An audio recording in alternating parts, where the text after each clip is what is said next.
E isso não é conversão.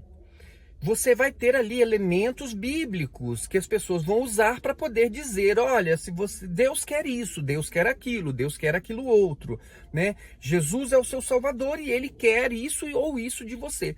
Então, como eles misturam Jesus e Deus no meio daquilo, dos seus padrões, a pessoa ela acha que ela é convertida, mas na verdade ela é agora um membro de uma seita.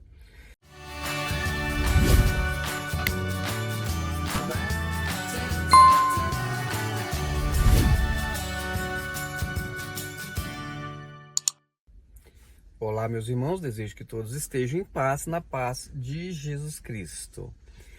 Vou falar sobre duas questões que são recorrentes nos comentários dos nossos canais. A primeira, em que igreja eu estou? A segunda, se todas as igrejas têm muitos problemas, qual seria a menos pior para que eu possa frequentar?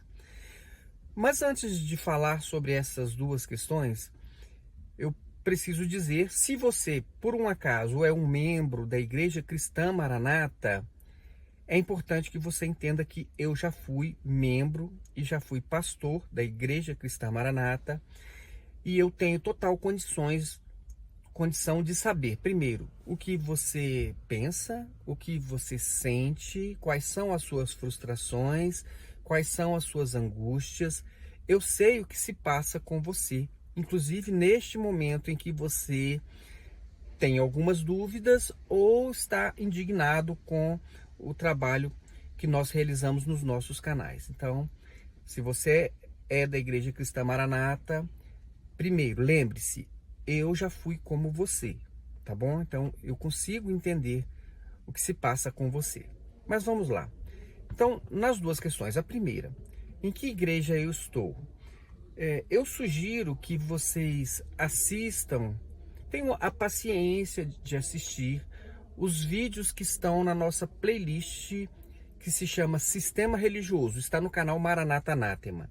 Ali você vai entender melhor o que eu entendo sobre a minha opção em relação ao sistema religioso, à questão de institucionalização.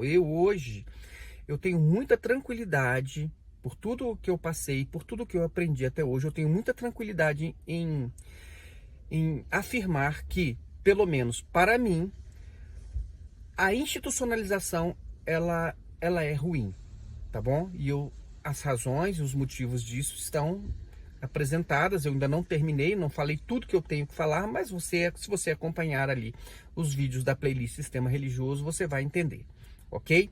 Então, em que igreja eu estou? Eu não sou institucionalizado, tá bom? Então, eu não sou de denominação A, B, C, D, nenhuma denominação, tá bom? Eu tenho uma outra visão sobre corpo de Cristo, eu tenho uma outra visão sobre ministério, eu tenho uma outra visão sobre a reunião da igreja, e eu respeito quem precisa, quem entende que a institucionalização é a sua única alternativa. Então, se você entende que você precisa estar institucionalizado para servir a Deus, para ser igreja, se você entende que você precisa estar institucionalidade para fazer culto a Deus, eu respeito isso, embora eu não é a minha prática, não é aquilo que eu creio, mas eu respeito a sua opção, tá bom?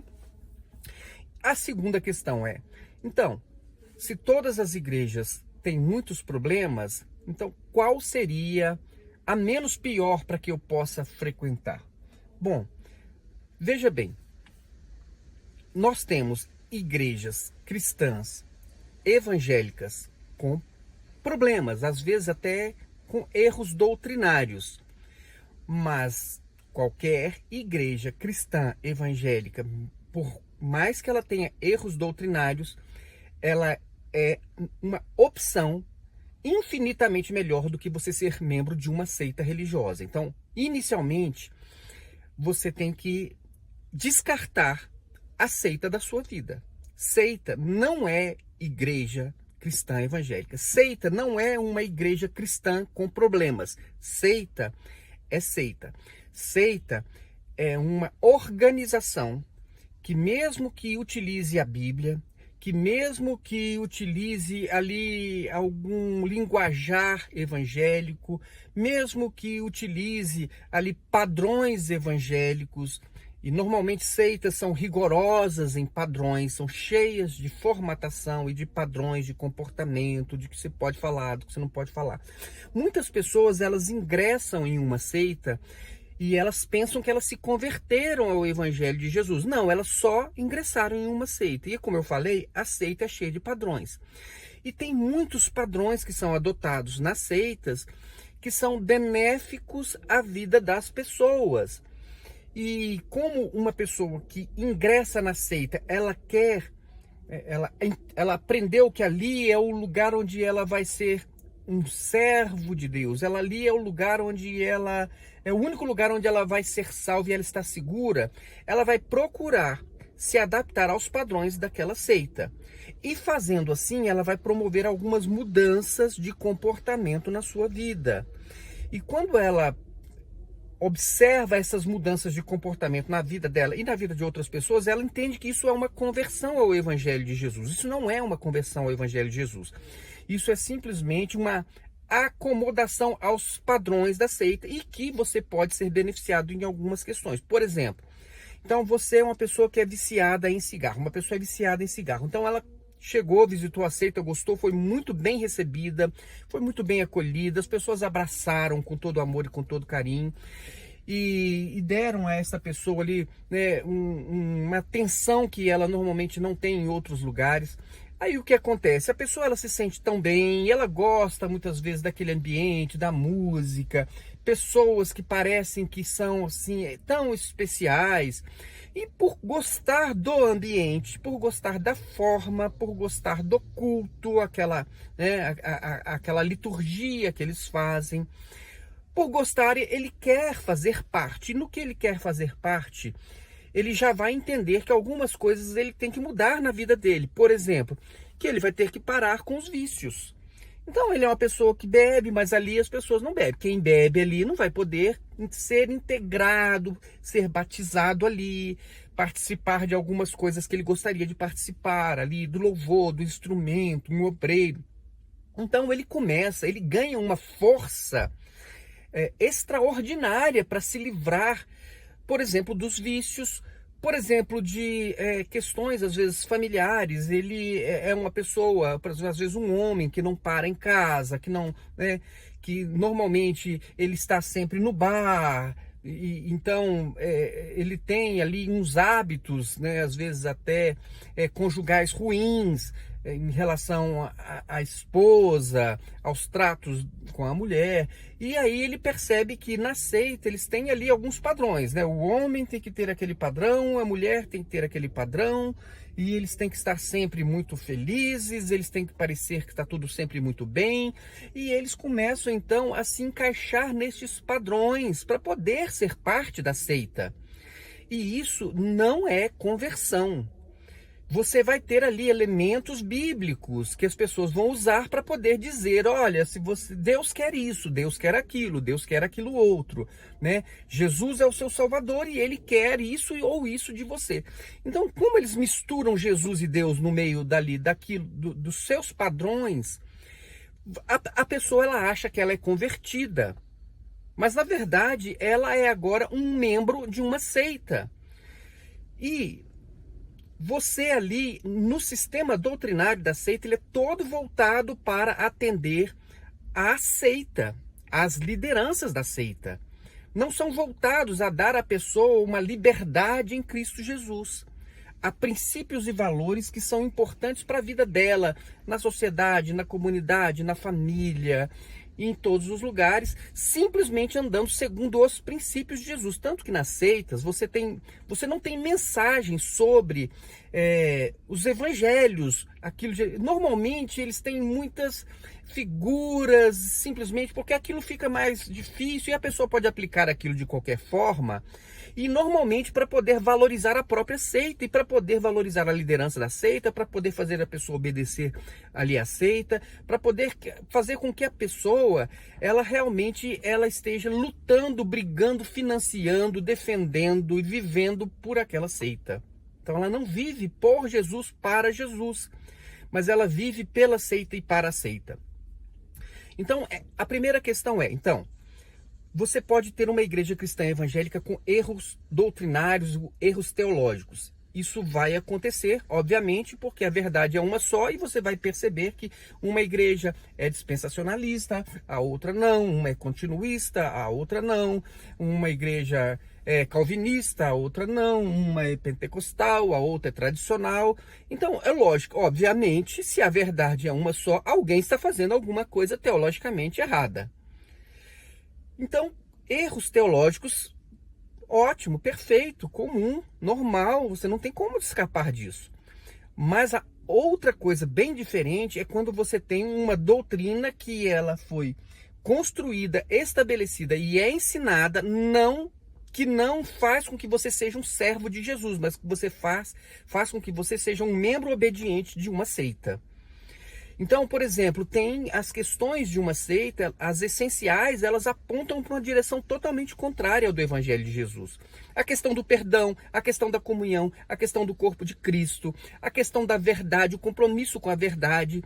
Então, eles têm princípios que são absolutamente anticristãos. Então, se você está numa seita, obedecendo uma seita, você está sendo encaminhado para longe de Cristo. Você não se torna um discípulo de Jesus. Você precisa se converter. Então, a primeira coisa que eu quero deixar aqui com bastante ênfase para vocês. Se você está numa seita, você não é convertido. Você até conhece um pouquinho da história de Jesus, mas você é convertido à seita, não ao Evangelho de Jesus. Até porque, se você procurar observar, o Evangelho que a seita prega não é o Evangelho de Jesus, ele é diferente. Ok? Então, se você está numa seita, você tem que sair. Você tem que sair para que você possa, né, se aproximar e viver o Evangelho de Jesus. Então, qualquer igreja evangélica que tenha um monte de erros teológicos e um monte de problemas ali, de vaidade, de disputa de poder, e aquelas coisas aradas que todo mundo sabe, né? Aquela confusão toda lá, mas qualquer igreja cristã evangélica é infinitamente melhor do que uma seita. Então, seita não é opção, tá certo? Se você está numa seita, o que você deveria fazer mesmo era sair daí hoje mesmo. Não espere nem amanhã, tá certo? Porque cada dia numa seita é um prejuízo para sua vida, para sua família, para sua mente, ok? Tá bom. Agora, entre as igrejas evangélicas, cristãs evangélicas, essas, né? Cada uma lá com seus problemas. Tá bom? Cada uma com seus erros teológicos e tudo mais. O que eu posso dizer para você não é qual que seria a melhor ou qual que seria a menos pior. Eu posso dizer para vocês aqui 3 coisas que você deveria observar antes de se tornar membro de qualquer uma dessas instituições. A primeira coisa que você observe, existe uma confissão de fé exposta, publicada em algum lugar onde todos tenham acesso, ou seja, é o caderninho que eles entregam, ou tem no site a confissão de fé. Onde está a confissão de fé da sua denominação? Procure saber, para que você pelo menos saiba, né, o que ela defende. Né? De repente ela defende um batismo de criança que você não concorda, que você acha que é antibíblico. De repente ela defende que uma vez salvo, salvo para sempre. É uma coisa que você não concorda, é uma coisa que você não quer saber. De repente ela é muito espiritualizada no pentecostalismo. Enfim, eu estou dando de exemplos. É importante que você saiba exatamente no que as lideranças acreditam e qual é a linha que eles de ensino que eles vão adotar e que deve então se manifestar na prática religiosa deles, ok? Então, primeira coisa, tem uma confissão de fé em lugar onde você possa acessar. Cadê a confissão de fé da sua igreja? Segunda coisa, onde está o estatuto da sua igreja? Olhe o estatuto, quem são os líderes, como são feitas, como são tomadas as decisões, como é a organização, quem é que manda, quem é que não manda. Então, o que acontece? Nesta igreja, você tem que saber cadê o estatuto dessa igreja e como as decisões são tomadas. Os membros, aqueles que estão financiando esta igreja, eles participam da decisão? Eles podem participar da decisão ou não? Ou é só a liderança, ou é só aquele abençoado de Deus, iluminado, que tem a revelação, ou aquele grupinho que foi escolhido pelo fundador e então que tem ali a revelação de Deus. Só eles decidem e você não participa de decisão nenhuma. Então você não pode participar de uma decisão sobre a questão da evangelização, sobre a questão do que pode melhor ser feito com dinheiro. De repente, o melhor não é fazer uma calçada ou colocar um ar-condicionado, mas é promover aqui, contratar profissionais para poder dar cursos de profissionalização para jovens, né, pessoas que estão desempregadas, ou pelo menos, sei lá, contratar alguns professores que possam dar ali algum auxílio para os jovens que estão fazendo vestibular, para que eles possam passar para o curso que eles querem, não para aquele que é mais fácil de passar. Enfim, as pessoas da igreja, eles têm voz, eles podem participar das decisões, daquilo que é feito com dinheiro, do que quais são as prioridades da igreja, ou não, ou tem lá o iluminado de Deus e é ele que sabe, Deus só fala com eles, e você contribui, você financia, mas você não pode participar. Então é outra coisa. Primeiro, então vamos lá. Onde está a confissão de fé? Onde está o estatuto e como são tomadas as decisões da igreja? Você pode participar, como membro, você pode participar das decisões da igreja? Existe alguma assembleia ou não? Então, essa coisa. Agora, a quarta coisa. Tem uma prestação de contas no mural da igreja? Você chega lá na igreja, você olha, lá tem lá a prestação de contas, você sabe quanto é que a igreja recebe, o que ela comprou, o que ela vendeu, de quem ela comprou, de quem ela vendeu. Ela está comprando só dos familiares, só dos amigos, dos próximos, ou ela faz algum tipo de licitação para poder escolher, solicitar no mercado propostas e formalizar essas propostas, saber qual é o melhor preço, e de repente até vão comprar um irmão, mas pegam aquela melhor proposta, vão perguntar se o irmão consegue então fazer uma proposta melhor do que aquela daquele levantamento de preço, ou se então simplesmente compram do irmão, do amigo, do próximo, do familiar. Como eles estão usando o dinheiro? O pastor recebe salário? Quanto o pastor recebe salário? É razoável? A igreja que todo mundo tem um salário aqui em torno aí de salário mínimo a 5 mil reais. O pastor está ali com um salário de 20 mil reais. Você acha que isso é razoável? Você tem como saber disso?